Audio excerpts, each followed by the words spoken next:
Berapa income yang sesuai nak hantar anak pergi ke international school? Antara sekolah international yang paling orang aim adalah Marlborough College Malaysia. Tapi apa beza international school dengan sekolah biasa? International school ni kurikulum dia berdasarkan IB dan juga British, fully environment in English, fokus kepada critical thinking dan juga global exposure. Laluan untuk pelajar ni lebih mudah untuk ke overseas kemudian hari. Kalau tengok daripada luar, facility memang tip top, sekolah memang nampak cantik. Tapi apa kos yang sebenar kalau nak hantar anak yang umur 7 tahun masuk sekolah ni? Jom kita breakdown. Untuk komponen asas, tuition fee $115 hingga $121,000 untuk 1 tahun.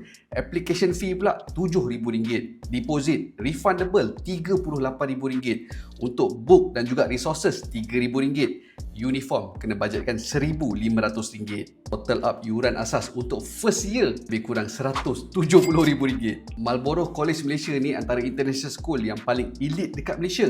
Ni memang level-level old money punya family. Asal usul sekolah ni bermula dekat UK, Marlborough College di England, ditubuhkan pada tahun 1843. Kalau dekat UK, memang sekolah ni adalah golongan untuk aristokrat dan juga elite-elite level yang tinggi. Establish kat Malaysia pada tahun 2012. Saya rasalah kan, dia buka dekat Iskandar Puteri tu adalah untuk target expert dan juga orang daripada Singapura. Bila dah decide nak masukkan anak dekat sekolah ni, kena kira juga dia punya kos tambahan. Untuk allowance transport RM9,000 setahun. Untuk duit belanja pula, minimum sehari at least RM20. Kalau setahun RM6,000.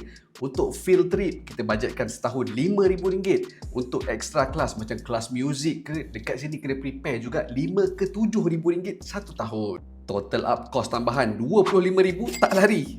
Campurkan kos yuran asas dengan kos tambahan, maka dapatlah RM190,000 untuk 1 tahun. Bahagikan pula dengan 12 bulan. Jadi sebulan kena prepare RM16,000. Dan ini hanya untuk seorang anak. Belum masuk lagi untuk yuran tahun depan dan juga anak-anak yang lain. Kalau saya dulu sekolah kampung, pergi sekolah, kayuh basikal bawa adik. Alhamdulillah habis juga sampai degree. Tak kisahlah sekolah biasa ke sekolah mahal ke, berbalik kepada kemampuan parents. Yang paling penting akhlak yang baik daripada pandai menggunung tapi attitude zero.